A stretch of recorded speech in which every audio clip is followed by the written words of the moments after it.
Jim Dean for Democracy for America. He's going to talk to us about two awesome progressive candidates in the country. Jim, welcome back to the Young Turks. Hey, Jake, how you doing? Thanks for having me on, man. Oh, no problem, man. We love having you on. We always tell people you got to fight for real progressives, and that's what Democracy for America does. As Arshad Hassan, our executive director, said, it's about fighters and truth tellers, and we want them. Oh, yeah, absolutely. So tell me about Terell Clark and where that race is and why it's relevant.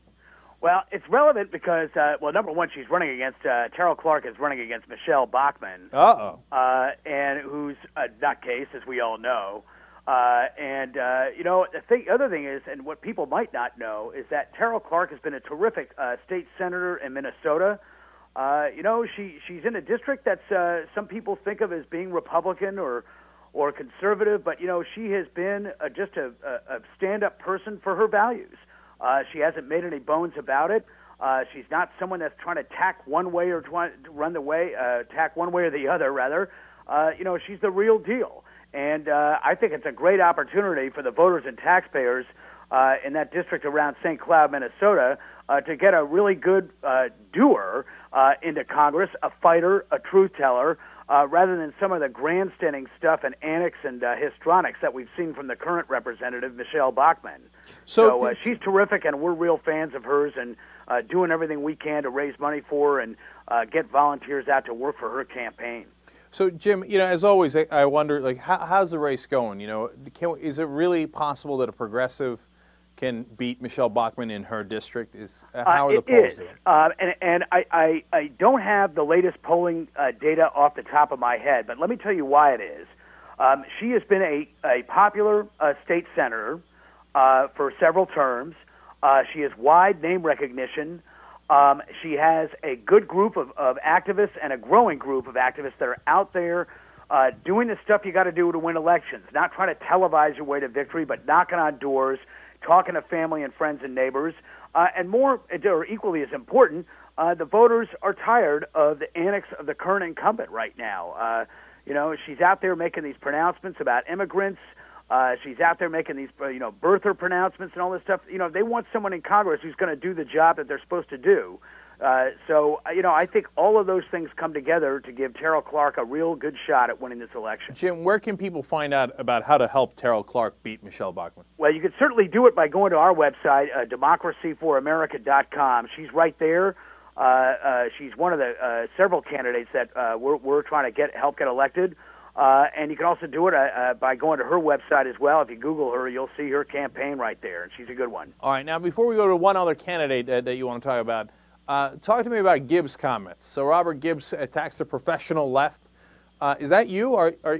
Jim, are you the professional left? Well, hey, nobody here but us professional lefties. Listen, I read your blog post, and it was spot on. I think the part of this that bothered me is I just think it was a little bit elitist and a little disrespectful. There are an enormous number of people out there who may be liberals or have left-wing views as we do, but it's about fighting for this country. When you think of the hard work that people put into doing elections, the hard work they put in by going to their Board of Education meetings and planning and zoning meetings locally to try to make a difference, it's about changing this country for the better. It's not about making things nice for Robert Gibbs or making things nice for, the elites in Washington who happen to be Democrats. They're not in charge of this process. They might like to think they are, but they're not. We're talking to Jim Dean from Democracy for America. There's an old Turkish proverb that says, don't cut the branch you're sitting on. Yeah, right. Okay. Do you think that Gibbs and the Obama administration, unfortunately, as we head towards election, is to some degree cutting the branch they're sitting on? Well, I think our folks will come out for him. Here's the problem in this administration. Sure, they needed experience, but the experience on their side that was in Washington right now, a lot of those folks are still living in the 1990s. They believe in this triangulation thing. They're comfortable with the outsized role of big business in our government, which is really ridiculous. And is hurting this country very badly and hurting the free enterprise system very badly. We need some folks in that administration who are going to move this ball forward. That's what the voters voted him in there for. That's why Republican friends of mine here in Connecticut voted for Obama. They wanted that kind of change, even though they don't necessarily agree with their positions. And I think they're unhappy, as are others, when they get in these folks that think, this is really about us just being in Washington and us being elected and our Georgetown lifestyles. It isn't. I think the president gets this. I just think there's some people on his staff who don't. Yeah, that's where we slightly disagree. I don't think the president gets it at all. I mean, Okay. I think he's responsible. He's the guy that hired all those guys. He's the guy that tells them, look, here's Sure, what... that's true. You're right. He's the captain of the ship, and he's got to be responsible for that. Yep. Yeah, and you made a great point there because, the reason some Republicans voted for Obama isn't because they wanted him to be more liberal. The reason they voted for him is because the idea of changing the system appealed to them. Because even Republicans also get, I'm talking about the voters. I'm not talking about the politicians.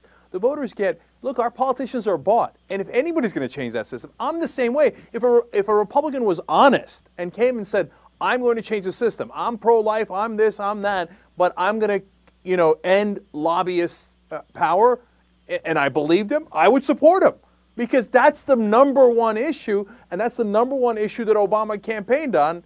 And Professor Lessig asked on Huffington Post today, he said, what has Obama done on that specific goal, changing the system? And, I didn't have a good answer for that. Well, I can see why. And you are absolutely right on that score. Republicans, if they ever decide to be real reformers, can make some real hay out of this right now. And then, the Democrats should not be vulnerable on this issue. They were elected for the very reason to change that. They had Republicans voting for him to change that. If you get somebody in there that's really serious about campaign finance reform, the way John McCain was in 2000, who had a lot of Democrat support, by the way, back then, you're going to see some more of those folks getting elected. And those folks in D.C. really need to get that. You need to get people like Elizabeth Warren into this government in a hurry to really do something about reform the system and, more importantly, demonstrate to the voters that you're really serious about it. And you're right, Cenk. They have not done nearly enough, if anything, to do that. I absolutely agree with that. So, Jim, let me press on that just a little bit more because you guys are at the grassroots more than anybody else is. You're trying to help local progressive candidates win at all the different levels, right? Yep. So is there a movement among those candidates to say, hey, you know what really works is when you tell people I'm against the lobbyists, right? I mean, it seems so obvious. And are they running campaigns based on that or no? Well, I would say a number of them are. I would say certainly Elaine Marshall in North Carolina is. Terell Clark is for sure. But Elaine Marshall, who we've supported in her primary, is very much out of that mold. She's actually been in politics for a longtime Secretary of State in North Carolina, who really bit back at Wall Street, bit back at the big banks. And remember, Bank of America is a very big employer in that state. So she's very much of a reformer of that kind. Roxanne Conlon, running against Grassley in Iowa, is very much out of that mold.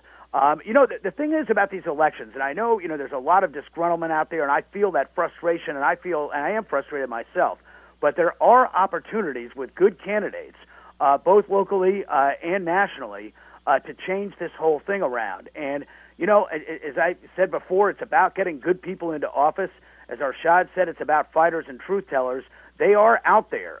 You don't have to sit there and say, I got to vote for somebody just because they're a Democrat. You can go work for somebody who really believes in democracy and really believes in the right balance between government and the electorate and business. Yeah. Because they're out there and they're running right now. I think if you're going to give money and you're thinking of giving it to DNC or giving it to a group like Democracy for America that's actually fighting for real progressives, I think that's a no-brainer.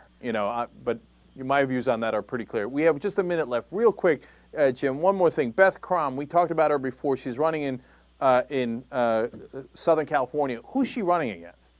She's running against Campbell, who's the longtime congressperson there, has made a bunch of birther-type statements. Basically is a birther. Beth Krom, again, it's somebody, she may not be the most progressive ideologically person that we've ever supported before, but she was a very progressive mayor of Irvine, California, elected by over 60% of the vote in this largest city in her district in Orange County. and she is an absolute doer. Again, she's a fighter. This is somebody who's really going in there to stand up against the paradigm of lobbyists and mostly big business running this country. Campbell has really been the sort of, you could say he's a Bush Republican, but really, more importantly, he's a D.C. insider.